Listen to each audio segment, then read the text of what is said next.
Oh, che bello.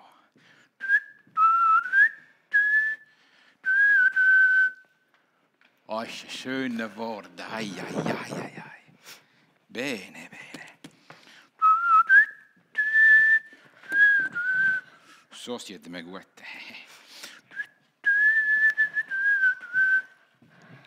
Grüezi. Hallo? Herr Toni? Ernst? Ich glaube, der hört mich jetzt wirklich nicht. Ah! Oh la la, mamma mia! Hast du mich verschreckt gemacht? Oh la la, mein arme Herzeli. Entschuldigung, also das war nicht meine Absicht. Ja, ist schon gut, ist ja nichts passiert, gell? Aber sag, was willst du? Maroni kaufen? Also naturalmente, ist ein Maroni-Stand, natürlich. Ist ein Mini-Maroni-Stand, schöne Worte, gell? Das sind der Maroni-Stand und io sono der Toni Maroni, gell? Mhm. Aber, ja, sie scusi, du willst natürlich, ja, weißt, ich habe eben so eine Freude, weil ist ja mein primo giorno da, der erste Tag da an der Bahnhofstraße in der Surigo. Und haben immer alle gesagt, Toni, das kannst du vergessen. Lass das einfach bleiben mit dem Maroni-Stand, weil da verdienst du nicht genug Batzeli und hast auch keine Bewilligung und überhaupt und bla bla bla und immer alle Seiten, weißt du. Ja. Aber ich habe nie aufgegeben und immer kämpfen, machen und dranbleiben und ja, jetzt bin ich da, gell, Queen? Ja, schön, Toni. Ah ja, sì, scusi, du willst naturalmente nicht nur meine Träumereien hören, sondern den Maroni kaufen, gell? Ja, wie viel darfst denn Sie? 300 Gramm. 300, nur 300 Gramm willst du kaufen? Allora, ich meine, schau, ist ein kalter Tag, oder? Und du hast sicher aus der Renka bei der Arbeit und tu dich doch ein bisschen belohnen mit der feinen Maroni von die Toni. Ja, weil der Maroni ist gesund auch, weißt, und für die Herzen und den Körper, für alle ist gut. Ja, 500 ist auch gut. Ah, va bene, 500, ja, bene. So, mal guardare. Ah, so, da là. Und noch eine extra für die Dame, eine gratis extra, dazu für die Dame. Allora, 500, 500, mag der 55, bitte schön. 6 ist auch gut. Ah, grazie. Tschüss. Arrivederci, buona giornata, ciao. Ciao, Bella. Ciao. Maroni.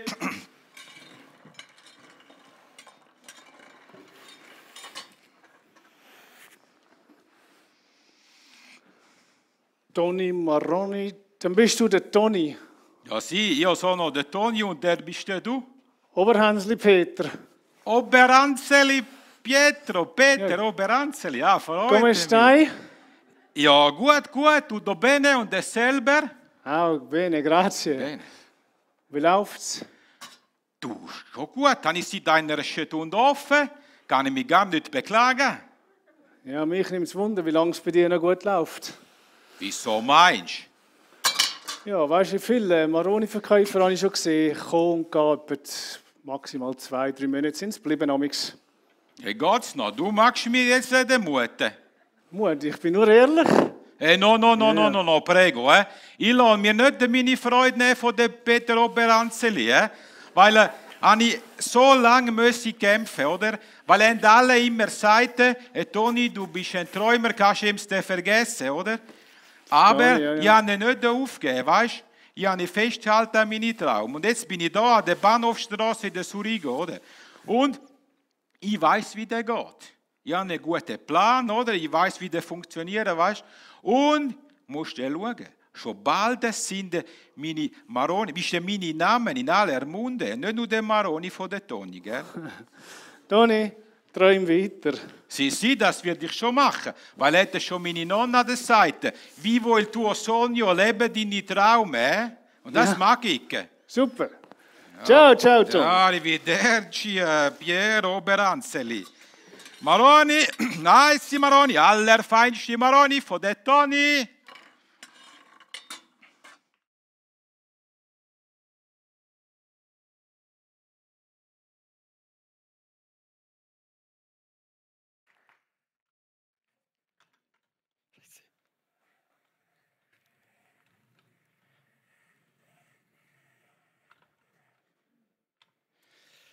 Ja, also ich finde, wir könnten dem Toni noch mal zurufen. So alle miteinander. He? Toni, träum weiter, träum weiter. Und das ist etwas in diesem Laden, den sehen wir noch öppen und wir werden die Höchst und Tiefs von diesem Laden miteinander noch anschauen. Und ja, es geht ein bisschen um Träume, aber ich fange am Anfang an. Weil wir sind auf einer neuen Predigtserie unterwegs und die heisst Drehmoment. Tada, habe ich euch zum Erklären. Weil Drehmoment ist so ein Wort, wo man eigentlich nicht gerade einfach so kennt, was das ist und so. Aber wir wollen eigentlich über Drehmoment reden mit dem Untertitel Gottes Momentum in deinem Leben. Und ich werde euch anhand von meinem Winterpneu möchte ich euch zeigen, was Drehmoment ist. Also gut, wir nehmen hier noch die Straße dazu, oder? Da läuft ihr haben sicher alle schon Winterpneu gewechselt, selber, oder wenigstens der Garagist und so weiter. Und ich möchte euch anhand von dem ein bisschen erklären, was Drehmoment genau ist. Die physikalische Wikipedia-Ding da, die heißt Drehwirkung einer Kraft auf einen physikalischen Körper. Wenn ihr so viel Physik könnt wie ich, zeigt euch das nicht so viel. Alle anderen gratulieren, dass ihr das so versteht. Ich kann dann wie so ein Bild machen, um selber drauf zu kommen, was das ist. Und jetzt will ich euch das zeigen. Oder? Wir haben hier ein Winterpneu. Habe ich schon gesagt, sagen wir ein Pirelli. Ein bisschen Schleichwerbung und so, da hat es da noch so die da. Und das ist da mein Winterpneu. Und das da ist mein Felgen.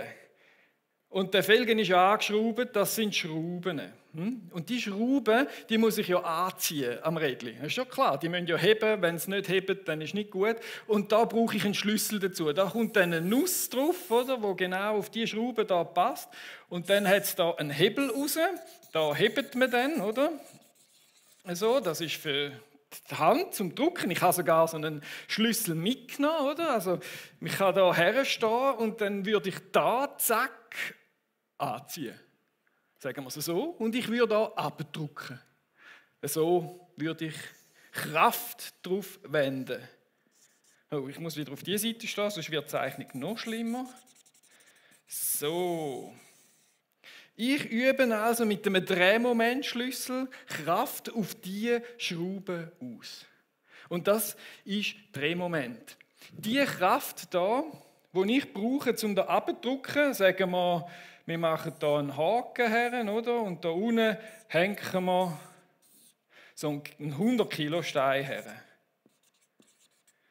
Ich brauche 100 Kilo Kraft, um diese Schraube anzuziehen. Und das Gewicht, die Kraft, die ich da habe, das ist das Drehmoment, das ich brauche. Und um Drehmoment geht es eigentlich ganz genau in unserer Predigt. Es geht aber natürlich nicht um Rädchen anziehen. Richtig interessant wäre es ja dann das Drehmoment von einem Auto noch zu erklären, aber ich will ja über etwas anderes predigen, oder? Und der Drehmoment, die Kraft, die kann man messen. Und ihr habt sicher alle schon von Newtonmeter gehört. NM. Und das ist die Kraft, das ist der Drehmoment, gemessen mit Newtonmeter, die Kraft, die ich brauche, um eine Schraube anzuziehen. Aber es geht eben ja, wie gesagt, nicht um die Kraft, sondern es geht um die Kraft Gottes, wo er in dein Leben hineinbringt. Man könnte das vielleicht ein bisschen anders beschreiben, oder? Dass man könnte sagen, die Schraube, ich habe jetzt keinen Nagel oder eine Niete genommen, sondern eine Schraube, das bist du. Oder? Und da ist die Kraft, wo Gott auf dein Leben auswirkt, damit du ein Momentum heisst Schwung, haben wir in der letzten Predigtserie gelernt, damit du Schwung in dein Leben bekommst. Und da tut Gott immer wieder Kraft rein, Power reinbringen, damit du in Schwung bleibst, als Christ, als Mensch unterwegs bist. Und dann habe ich mich so gefragt, ja gut, was kann denn Gott machen? Oder was kann er denn brauchen? Wie viel Kraft oder was braucht er, damit er mir da Kraft in mein Leben hineingeben kann? Ist klar, ich habe einen Drehmomentschlüssel und lehne drauf und dann gibt es die Kraft, oder? Aber Gott macht das ja nicht so. Er braucht zum Beispiel einen Bibelvers. Er braucht die Bibel dazu. Ein Bibelvers, der dir tief ins Herz hineinredet, wo dir dann Drehmoment in dein Leben gibt. Oder? Wir haben hier zum Beispiel die Bibel. Oder? Mit dem kann er Kraft auf dein Leben bringen, wo du einen Missionsbefehl zum Beispiel liest und dann sagst, yes, Afrika, ich komme. Oder die Afrikaner sagen, yes, Europa, ich komme. Oder wo auch immer, man geht dann weg, man geht raus, zieht los. Und das ist so ein Vers gewesen. Und dann gibt es aber auch zum Beispiel Jesus Christus. Kann so eine Kraft in unserem Leben sein. Natürlich ein Stück weit auch durch die Bibel, aber ich finde, er ist so wichtig, dass wir ihn auch separat führen hier auf unserer Liste, dass wenn Jesus redet, wenn er ein Gleichnis erzählt, wenn er seine Bergpredigt hat und dass in dein Herz hinein redet und sagst, hey, und ich will Gerechtigkeit leben von jetzt an. Jesus hat so gewaltig geschwätzt und ich habe das aufgenommen in meinem Herz. Dann hat er natürlich, oder Gott hat die Möglichkeit mit der Bibel, mit Jesus und als letztes natürlich dem Heiligen Geist. Man könnte die Liste vielleicht auch noch anders oder weiterführen. Ich habe jetzt die 3 Sachen. Und der Heilige Geist, das ist der redet, der irgendwie eine Stimme vielleicht hast, wo du den Eindruck hast, dem lüte ich jetzt an. Oder da hingehe oder das mache ich. Oder wo ein Bild dir zeigt, wo du merkst, hey, für dich sehe ich so eine Säule und so etwas, haben wir ja auch schon ein bisschen darüber geredet. Und das Letzte, was ich jetzt hier erwähne, es ist natürlich auch so, dass der Heilige Geist uns Träume geben kann. Und dass Gott Träume braucht, um Momentum oder eben Drehmoment in dein Leben hineinbringen. Dass du einen Traum hast. Und der Traum, der bringt Schwung da drin hinein. Der bringt Schwung in dein Leben. Und das ist das, was wir heute miteinander anschauen wollen. Oder? Das ist der Titel der Träumer. Es geht um Träume, um Lebensträume, um Vision, um Leidenschaft heute Morgen, wo wir miteinander das anschauen. Und wir nehmen natürlich eine coole Geschichte aus der Bibel durch. Und das ist der Josef. Der Josef, der Träumer. Den wollen wir miteinander anschauen, weil der hat so einen Lebenstraum gehabt. Und zwar hat seine Lebenssituation, wo er drin war, eher dagegen gesprochen, dass die Lebensträume in Erfüllung gehen. Und da, wenn wir jetzt reinschauen, wir finden die Geschichte im 1. Buch Mose, Kapitel 37. Wir lesen miteinander ab dem Vers 3. Jakob liebte Josef. Der Josef, der Sohn, Jakob, Rahel sind die Eltern. Und der Jakob liebte Josef mehr als die anderen Söhne, weil er ihn noch im hohen Alter bekommen hat. Darum ließ er für ihn ein besonderes, vornehmes und prächtiges Gewand anfertigen. Natürlich merkten Josefs Brüder, der Josef ist nicht allein gewesen, da hat es noch 11 Kollegen gehabt, 11 Brüder, dass ihr Vater ihn bevorzugte. Sie hassten ihn deshalb und konnten kein freundliches Wort mit ihm reden. Und das ist krass. Stell dir mal vor, wie der Josef aufgewachsen ist. Oder? Du bist der Jüngste, du bist so 17 ungefähr, so alt war er da gewesen, wo das mit diesen Träumen losgegangen ist. Und der Papi, der hat dich super gern und es ist alles gut, oder? Aber deine Brüder hassen dich. Es steht nicht, konnten ihn nicht so, mögten ihn, das wird schwierig, aber haben ihn nicht so mögen, oder? Aber sie haben ihn gehasst. Hey, wenn der gekommen ist, ja, was willst du schon wieder da? Nein, komm an, gang doch, du hast da nichts zu suchen, oder so. Und in diese Situation, in so eine Spannung, in so ein, eigentlich bist du fehl am Platz, oder? Gibt Gott dem Josef Träume. Und da lesen wir jetzt ab Vers 5. Eines Nachts hatte Josef einen Traum. Als er seine Brüder am nächsten Morgen davon erzählten, ja klar, wurden sie noch wütender auf ihn. Hört mal, was ich geträumt habe, rief Josef. Also, wir waren auf dem Feld und banden das Getreide in Garben zusammen. Da richtete meine sich plötzlich auf und blieb aufrecht stehen. Ich kann mir das gerade vorstellen, wenn er das so erzählt. Was meine, stehen gestanden und so, oder? Eure dagegen bildeten einen Kreis darum und verbeugten sich tief vor meiner Garbe. super. Das ist so ein Traum, den du nicht hören willst, wenn du so ein Bruder bist vom Josef, wo du denkst, nein, geht gar nicht. Was? Du willst also König werden und dich als Herrscher über uns aufspielen? Schrien seine Brüder. Sie hassten ihn noch mehr, weil er das geträumt und so selbstherrlich davon berichtet hatte. Da kommt ein Traum, ein großartiger Traum ins Leben und ins Umfeld, lehnt das absolut ab. Darum, Toni, träum weiter. Weil wenn das Umfeld auch ablehnt, die Träume sind trotzdem real. Und die Träume müssen so stark sein, dass er sie auch erzählen hat wollen. Oder vielleicht dort war er noch ein bisschen ungeschliffen gewesen, oder man denkt, ja, ich würge noch eins rein, oder gib mir ein bisschen Retour, erzähl denen schon. Und dann geht es weiter mit dem zweiten Traum. Mit den Brüdern hat er es ja verspielt, aber ich habe ja noch den Papi, oder? Der hat mich ja lieb, ich bin ja sein Lieblingssohn. Aber dem erzählt er noch den letzten Traum oder den zweiten Traum. Bald darauf hatte Josef wieder einen Traum und auch diesen erzählte er seinen Brüdern. Hört mal zu. Ich sah wie Sonne und Mond. Also jetzt, es ist schon fast ein bisschen kitschig. He? Sonne und Mond und 11 Sterne sich tief vor mir verbeugten, beschrieb er. Diesmal erzählte er seinen Traum. Genau, am Papi, wem denn sonst, oder? Würde ich auch gerade am Papi erzählen. Was soll das, schimpfte der. Bildest du dir etwa ein, dass wir alle, dein Vater, deine Mutter und deine Brüder, uns dir unterwerfen? Josefs Brüder waren eifersüchtig auf ihn, aber seinem Vater ging der Traum nicht mehr aus dem Kopf. Also der Papi hat gedacht, come on, da muss doch irgendetwas dran sein, und sonst erzählt er das doch nicht. Und er hat ja sonst noch nie so Träume gehabt. Und zwar so grosse Träume. Und er ist der Jüngste und er ist der Verhasste und der hat so grosse Träume. Weißt, vielleicht hätte er ja können träumen so, ja, weißt, ich bin der Liebling von allen, oder? Dann kann man sagen, ja gut, wenn du ein bisschen müde bist, oder? Dann schaffst du das vielleicht, wenn du ein bisschen Höbel ist oder so. Aber der Josef, der träumt riesig. Die Sonne und der Mond, die verbeugen sich. Und gell, wir kennen die Geschichte ja schon ein bisschen und wissen, das ist alles in Wahrheit passiert. Das ist alles so gekommen. Es haben sich alle verbogen. Und er ist der zweithöchste in Ägypten geworden. Aber dazu auch ein bisschen später in der kommenden Predigtserie, wie es dann dort weitergegangen ist. Aber die Träume haben den Josef wirklich begleitet, Schritt für Schritt, haben etwas ausgelöst, haben wahrscheinlich auch ein Momentum in sein Leben hineingebracht, oder? Er hat gewusst, die sind wahrscheinlich von Gott.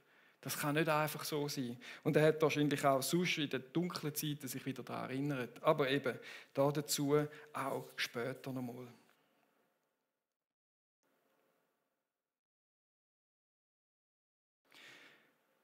Der Strassenwischer, ein Realist, hat er sich selber genannt.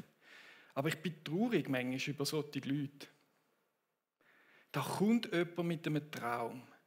Hey, ich mache das, ich verwirkliche das, ich setze das um, ich gehe diesen Weg. Hey, ich habe so einen grossen Traum, einen Maroni-Stand, die beste Maroni von Zürich zu haben. Da muss er sich noch ein bisschen warm anlegen, der Toni, bis er dann das herkriegt. Der hat ja ein bisschen Konkurrenz.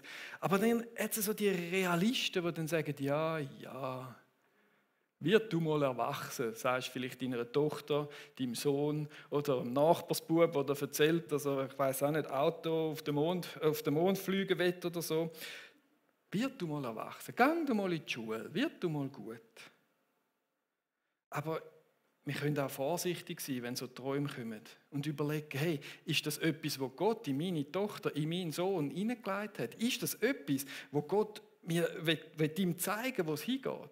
Und nicht gerade von Anfang weg runterfräsen. Es geht ja nicht nur um die Nachtträume, die jetzt in Josef hatte. Es geht ja um die Leidenschaft, die in dem Leben aufkeimt, die in jungen Menschen schon aufkeimen können, die sagen, hey, das will ich und da will ich. Und ich glaube, das wäre etwas. Und mir reissen es manchmal ab. Und das finde ich so schade. Und ich finde mich ja selber in dem hinein wieder. Wo die jüngste Schwester von der Miriam, die ist ja fast halb so alt wie ich, oder? Wo die mal gekommen ist und mir das Leben erklärt hat, hey, ich habe mich genau so gefühlt. Oder? Ja, du, come on, jetzt kommst du da von Australien und jetzt willst du mir das Leben erklären, oder? Und dann, Und heutzutage denke ich, nein, ich hätte sie unterstützen in dem hinein, weil sie lebt ihren Traum, Schritt für Schritt geht sie für sie. Sie geht ihrer Leidenschaft nach, dem, was sie antreibt, dem Lebenstraum, dem, was sie Energie gibt, aus dem, was sie es rauszieht, dem geht sie nach. Und das ist ein grosser Antrieb. Das ist ein grosser Antrieb, die Träume, die Gott in unser Leben hineinsetzt. Ob es jetzt durch die Bibel, Jesus oder der Heilige Geist ist oder einfach auch von deinem Charakter her, wo du sagst, für das bin ich gemacht, da gehe ich. Und gerade in schwierigen Zeiten, wie jetzt in dieser Corona-Zeit drin, wo wir nur kurzfristig sehen, oh, ich will gesund werden oder oh, hoffentlich kann ich in die Ferien gehen, hoffentlich kann ich das, vergessen wir ein Stück weit schnell unseren Lebenstraum, um was es wirklich geht. Um was wir wirklich leben. Wir sehen nur noch das und kämpfen um Masken und haben vergessen, dass wir eigentlich für ein Ziel gehen. Für etwas, was Gott in unser Leben hineingelegt hat. Für etwas, was der Heilige Geist vielleicht oder Jesus, das Reden von ihm, in unser Leben hineingegeben hat. Und wir kommen da aus dem Schwung raus und fangen da Eier laufen und fangen da streiten. Dabei haben wir ganz einen anderen Auftrag. Haben wir ganz eine andere Vision in unserem Leben.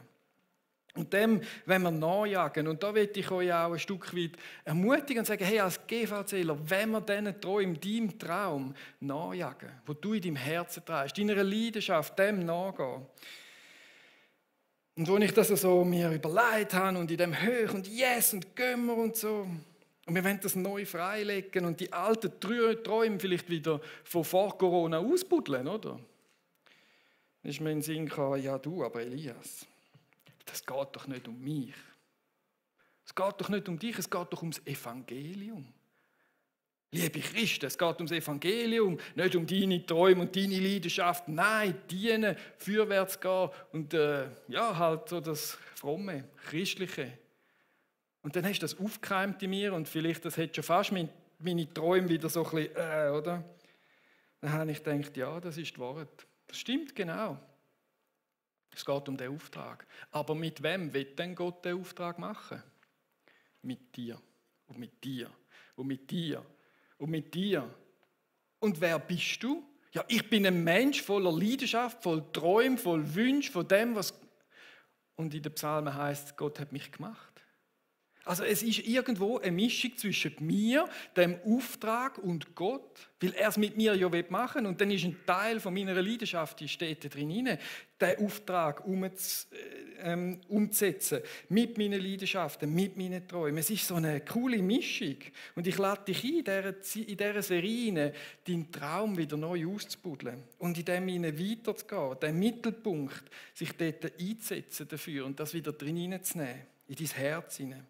Und deinem Traum wieder Luft geben.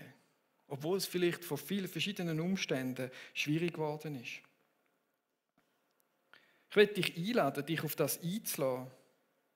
Und wenn dich andere belächeln oder sogar hässig sind und denken, das schafft er nie und überhaupt, oder der Toni da, oder?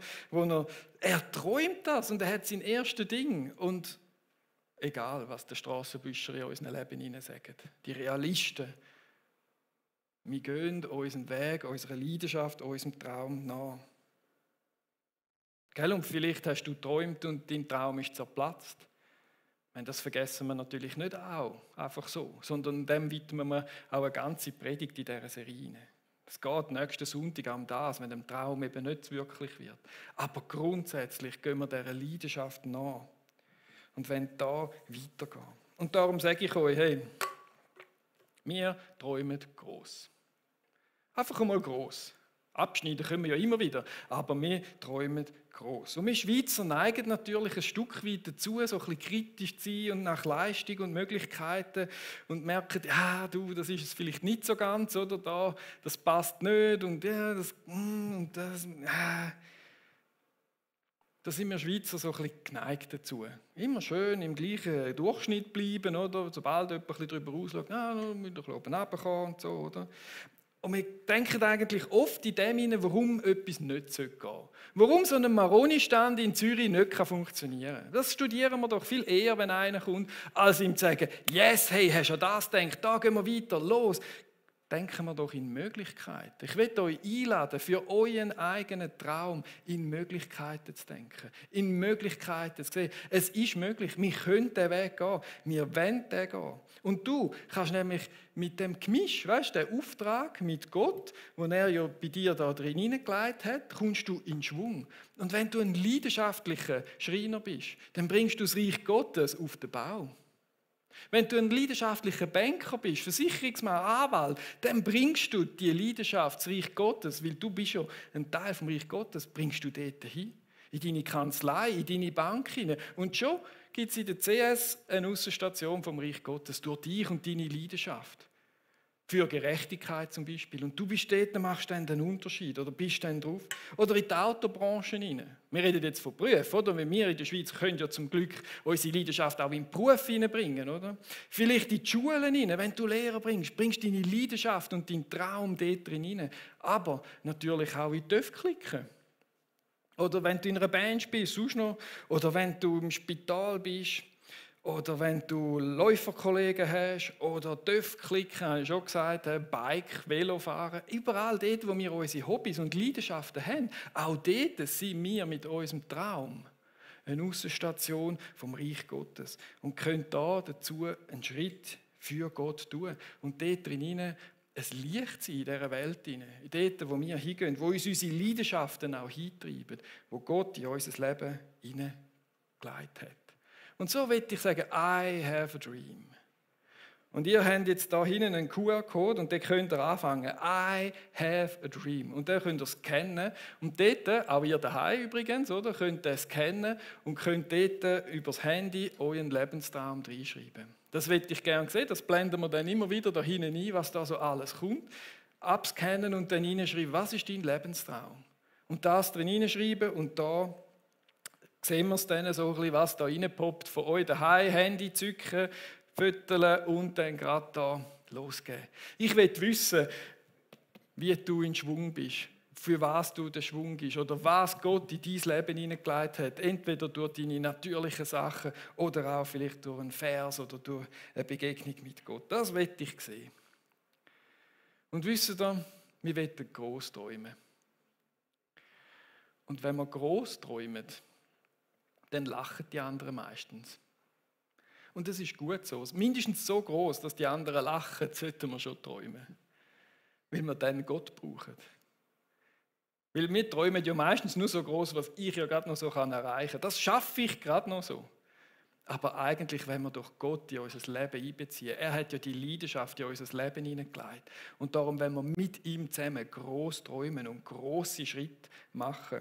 Und ich weiss noch, in die Geschichte in der Bibel, wo die Jünger so zusammenstehen und dann reden sie über die Reichen, ob Reiche können in den Himmel kommen und so, oder? Das ist ja wirklich schwierig als Reichen, oder? Und wir Schweizer sind ja alle reich. So im Verhältnis, oder, zu der Rest der Welt. Und dann sagt doch Jesus, du. Und ihr kennt die Auslegung sicher, also ein Nadelöhr, oder? Das kleine Ding da. Es gibt auch andere Auslegungen, man kann das ja verschiedene auslegen, aber einfach durch so ein kleines Loch müsste ein Reicher durchgehen. Und dann kommt er vielleicht ins Himmelreich. Und dann die Jünger, gell, die können locker eins und eins zusammenzählen und sagen, Scheibe, das ist ja gar nicht möglich. Wie kann denn überhaupt jemand gerettet werden? Und wie können auch Schweizer gerettet werden? Die sind doch so reich. Und dann sagt Jesus einen coolen Satz. Bei den Menschen ist es nicht möglich. Aber bei Gott ist alles möglich. Und darum gibt es so viele Kirchen im Zürich Oberland, weil bei Gott so viel möglich ist, dass Menschen trotzdem, dass es ihnen gut geht und alles haben und der Glaube vielleicht nur so ein Tüpfelchen auf dem I ist, oder? Da kommen Menschen zum Glauben. Da lassen sie sich einladen für einen Alpha-Life-Kurs und. Und das ist so cool, dass wir da sagen können, hey, aber Gott ist es möglich. Gott baut die Kirche, auch GVC Zürich Oberland, in der Schweiz. Und wenn du vielleicht denkst, ja, der muss ich nicht einladen in einen Alpha-Life-Kurs, der ist der Glaube, der braucht das nicht, der hat ja schon alles, der lächelt mich an. Ja, probier's, träum gross. Träum, dass der zum Glauben kommt, weil Gott sind so Sachen möglich. Komm, jetzt schauen wir mal. Kannst du mal einblenden, was schon alles für Träume da sind? Yes, wir haben doch schon 2, 3. So gut. Schaut das an. Für das gehen die Leute aus unserer Kirche. Da kann man sogar noch liken, so gut. Yes, so wenn wir da durchgehen. Und so einen grossen Traum, wenn wir leben in unserer Kirche. Aber gell, ich rede jetzt den ganzen Morgen ein Stück weit von deinem Traum. Von deinem individuellen Traum. Und das ist richtig. Gott hat dich einzigartig gemacht mit all deinen Leidenschaften, die wir da vorne sehen, für das, was die hingehen wollen, oder? Aber ich will auch noch von einem gemeinsamen Traum reden. Als nächstes. Von einem Traum, wo wir alle miteinander träumen können. Jetzt könntest du es wieder wegnehmen. Ich will nämlich wieder die Aufmerksamkeit der Leute. Gell? Das ist doch super. Und wir schauen dann am Schluss nochmal drauf. Ich möchte auf einen gemeinsamen Traum eingehen. Wer von uns träumt?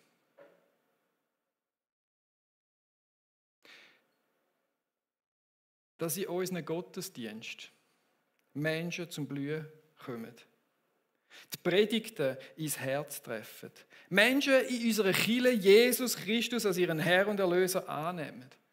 Wer träumt davon, dass Wunder passieren innerhalb von unserer Kirche, von den Gottesdienst, von diesen Gebetsteams? Wer träumt davon, dass Heilige dürfen passieren, dass Vollmacht da ist, wenn Worship kommt, dass das Innerste von unseren Herzen trifft, wenn Vollmacht da innen spürbar, greifbar ist, dass Jesus da ist, dass Worship Menschen und vor den Thron Gottes bringt, dass sie Bilder und Träume haben da drin, dass Menschen das Innerste zum Blühen kommt in unseren Dingen, in unseren Kirchen, dass sie einen Platz finden, wo sie angenommen sind, da rein, dass sie Heimat finden, da, dass sie Freunde finden, dass Menschen da sind, wo sie interessieren oder wo sie sich für sie interessieren, von einer Kirche, die Einfluss hat im Zürich-Oberland für die nächste kommende Erweckung, die vielleicht kommt.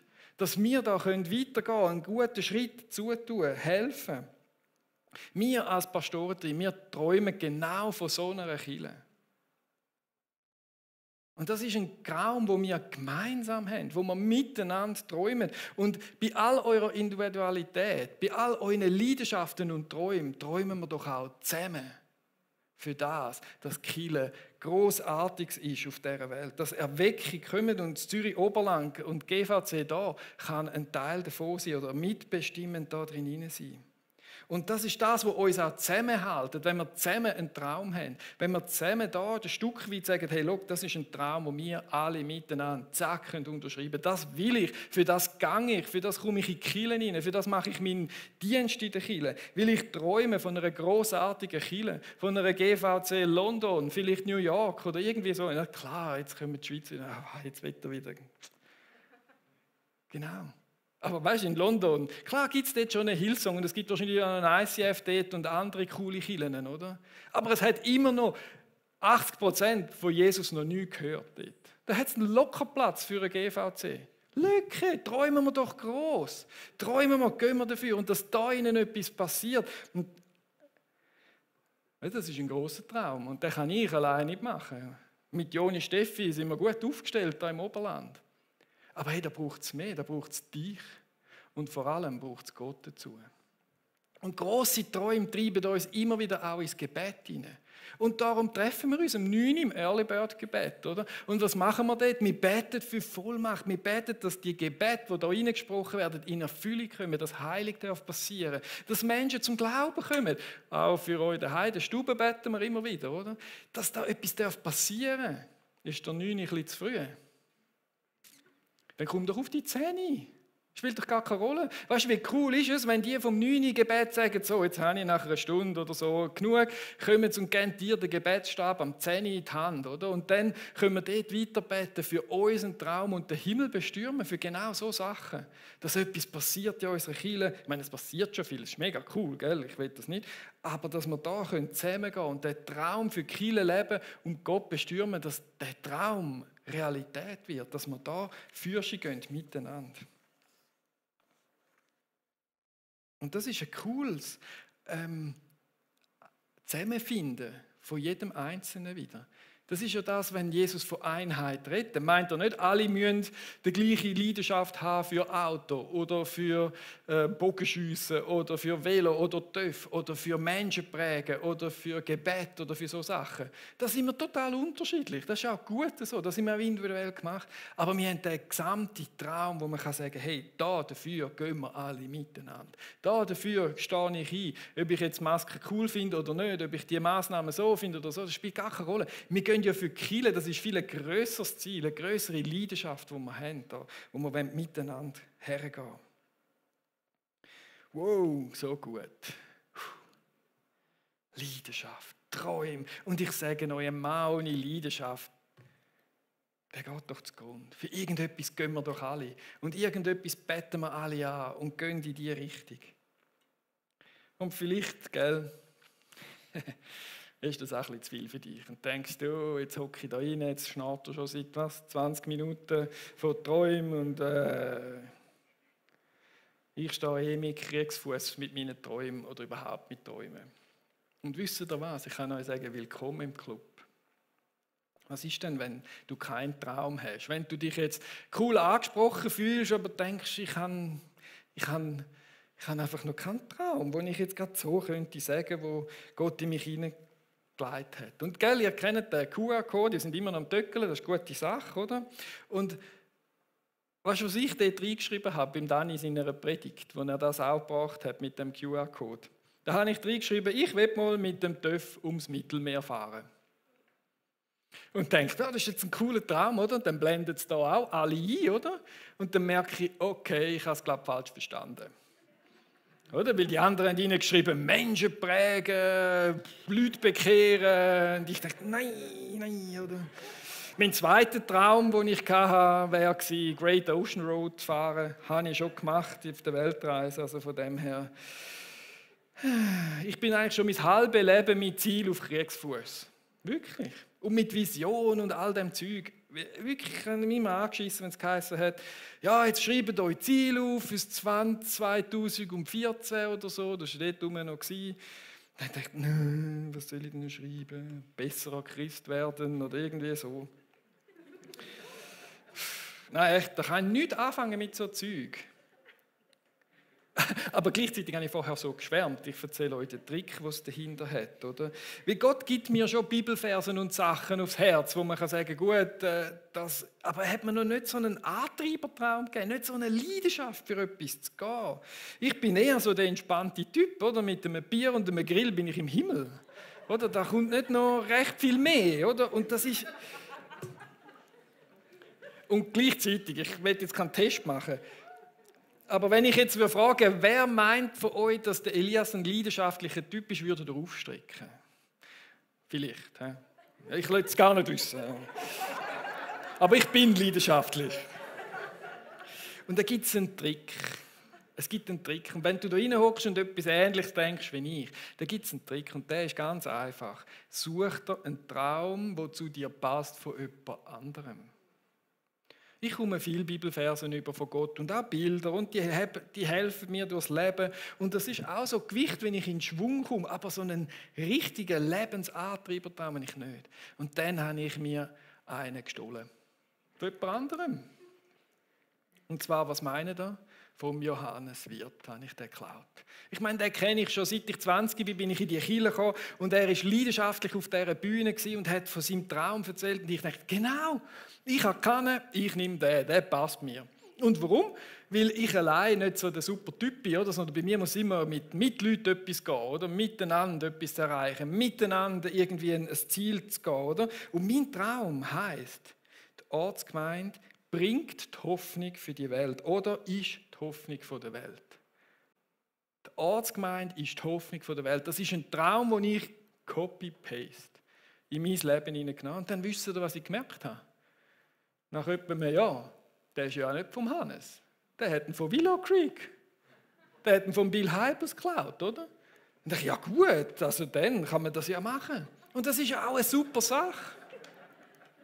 Versteht ihr, auf was ich raus will, oder? Seit ich diesen Traum in mein Leben kopiert habe, der ist nicht einmal da. Der ist kein Newtonmeter, kein Drehmoment von Gott, sondern ich habe ihn in einer Predigt gehabt, nachher später in einem Buch gelesen und ich habe gesagt, das ist mein Traum. Und seitdem habe ich mich angefangen in Sonntagsschule zu investieren. Habe ich mich in Kids, ich habe alle Stufen Kids dort irgendwie mal mitgeholfen und gemacht. Ich habe Teens gemacht, ich habe Family Churches gemacht, ich habe Small Group geleitet, bin sogar auf die Bibelschule wegen dem Traum, weil man gewusst hat, ja, jetzt musst du mal wissen, was du glaubst und was du da predigst und so weiter. Und dann habe ich Alpha Life Kurs mitgemacht. Ich probiere jetzt das Beste zu geben in Predigt. Und all das ohne einen eigenen Traum. Ohne eine eigene Leidenschaft. Weil wenn mir ein Bier gibst und ein Grill, dann ist es wieder gut, oder? Aber wenn du sogar einen eigenen leidenschaftlichen Traum hast, führst du zu gehen, was kann denn Gott noch viel mehr mit dem machen? Wenn er das in dein Leben hineingegeben hat und durch gross träumen will und mit dir führst gehen will, dann glaube ich, wird das die Welt verändern. Weil durch das, dass ich einen Traum von jemand anderem ausgelehnt habe, ich den Traum angefangen habe umzusetzen, sind Menschen zum Blühen gekommen. Hat es Menschen geholfen, es haben Menschen Heiligen erlebt. Ich durfte für Menschen beten und Grossartiges ist passiert. Nur schon durch einen kleinen, geklauten Traum. Und wisst ihr, was das Beste ist? Ich werde ja jedes Jahr Mitarbeiter des Jahres hier in der GVC Zürich-Oberland. Ich bin ja der Einzige, oder? Das ist nicht so schwierig, aber ich werde es. Da werden wir jetzt so mal festhalten, oder? Aber wisst ihr, wieso ich das werde? Weil ich meinen Traum geklaut habe. Oder? Ist er auch ein bisschen flexibel? Oder? Joni und Steffi, die wissen ganz genau, wie ihren Traum aussieht. Und ich bin dann da nicht quer. Oder ich kann sagen, ich lasse mich motivieren. Dann können sie mich prägen. Dann können sie mir sagen, hey Elias, also wir sehen das so und so, das wäre doch eine super Sache. Und ich so, yes, es dient der Kirche, los, gehen wir, oder? Ich bin nicht gerade ein bisschen übermotiviert, so. Nicht ganz so, oder? Aber doch, oder? Und das ist so ein Vorteil, wenn du einen anderen Traum kannst nehmen und dann mit dem gehen und dann kannst du ihn anpassen, je nach Chef, den du hast. Und das ist eine gute Sache.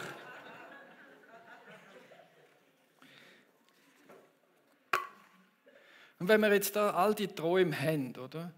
Wenn du deine Leidenschaft in deinem Herz hast, oder vielleicht der, wo du sagst, den will ich einmal für mich nehmen, von jemand anderem, so wie ich das gemacht habe. Es ist immer eine einzige Frage.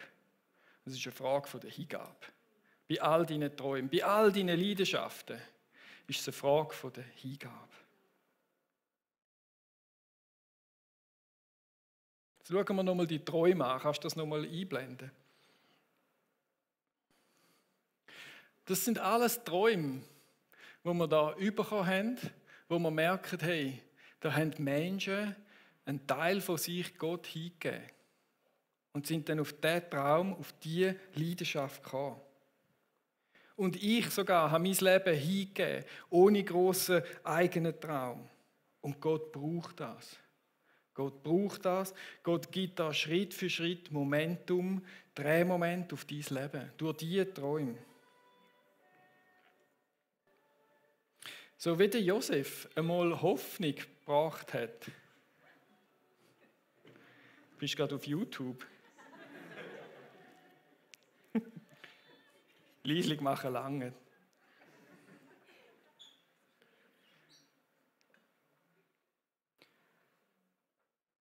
Und so frage ich dich, wenn du dich jetzt daran erinnerst, wie die Leute, die da jetzt geschrieben haben, an deinen Traum, an deine Leidenschaft, dann sage ich dir erstens, Gott hat das in dein Leben hinein. Dann sage ich dir zweitens, Gott will deine Leidenschaft und deinen Traum brauchen, um sein Reich zu bauen. Dass du kannst an dem Ort, wo du bist, mit deiner Leidenschaft ein Aussenposten vom Reich Gottes sein. Und er lädt dich ein, mit deinem Leben, mit deiner Leidenschaft ihm zu dienen. Und deine Leidenschaft herzugeben und zu sagen, Gott, du hast es mir gegeben und ich lege es in deine Hand und du kannst das Größte machen daraus.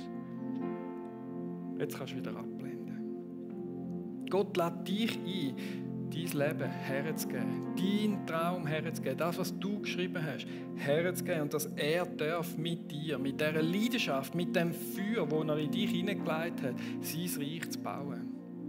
Das fragt er. Und das will er nämlich. Er will dich brauchen, er will es nicht allein machen, er will nicht Engel schicken, er will dich.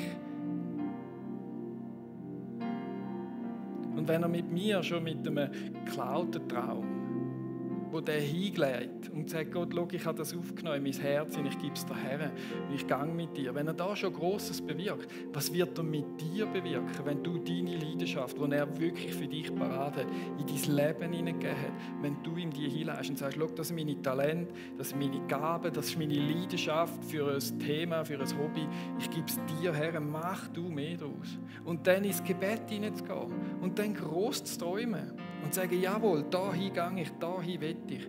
Und so will ich dir sagen, hey, gib dir einen Ruck heute Morgen. Und lass 21 ein Jahr sein von deinen Träumen und von deinen Leidenschaften. Wo du mit dem gehst, wo du in dem Momentum, in dem Schwung von deinen Leidenschaften durchgehst. Und dass nochmal Kraft darauf raufkommt von Gott. Dass nochmal seine Gnade über diese Träume hineinkommt. Und er dir zeigen kann, wo es geht. Aber es ist eine Sache von der Hingabe. Eine Sache von dem Punkt, wo ich sage, da, ich lege es daher. Und ich muss das immer wieder neu machen. Weil ich bin so schnell mit meinem Bier und dem Grill zufrieden. Und dann muss ich wieder neu sagen, nein, ich will dir nachfolgen, Jesus Christus. Ich will neu den Traum in mein Leben hineinnehmen von einer lebendigen Kirche, die die Hoffnung ist für die Welt. Dort will ich träumen, gemeinsam mit euch. Und dann gibt es noch den persönlichen Traum, den wir auch hergeben können. Und so will ich euch auch ins Gebet hineinbringen.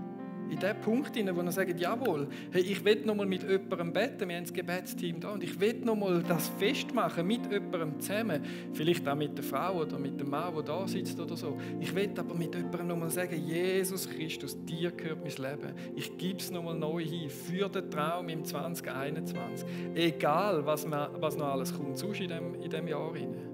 Egal, was noch passiert mit Mutationen und Corona, ich gebe mir mein Leben dir und ich will den Traum, den du gegeben hast, wieder in meinen Fokus nehmen und nicht mehr mich ablenken lassen von anderen. Und wenn ihr online schaut, in der Stube, ihr habt den Button, den ihr klicken könnt für Gebet, dann wird euch jemand nochmal richtig mit euch die Entscheidung tragen. Nochmal, dass ihr könnt sagen, jawohl, das ist heute passiert für dieses Jahr, gebe ich es wieder. Vielleicht ist es auch so eine Etappe wieder, die wir neu machen wollen. Dass wir das ins Gebet hinein nehmen können, damit wir Grosses erleben in dem 21. Mit Gottes Momentum, mit Gottes Drehmoment. Jesus, ich danke dir, dass wir da unterwegs sein mit unseren Leidenschaften und unseren Freuden in deinem Leben, wo du reingegangen hast. Ich von meiner Seite her, ich will dir das hergeben. Ich will dir meine Leidenschaft, meine Kraft und mein Grill und mein Bier will ich mir dir hergeben, Jesus Christus. Damit Grosses darf passieren. Damit du kannst brauchen. Dass Kirche die Hoffnung der Welt kann werden. Aber dass jeder andere Traum persönlich auch kann in Erfüllung gehen. Du kannst brauchen.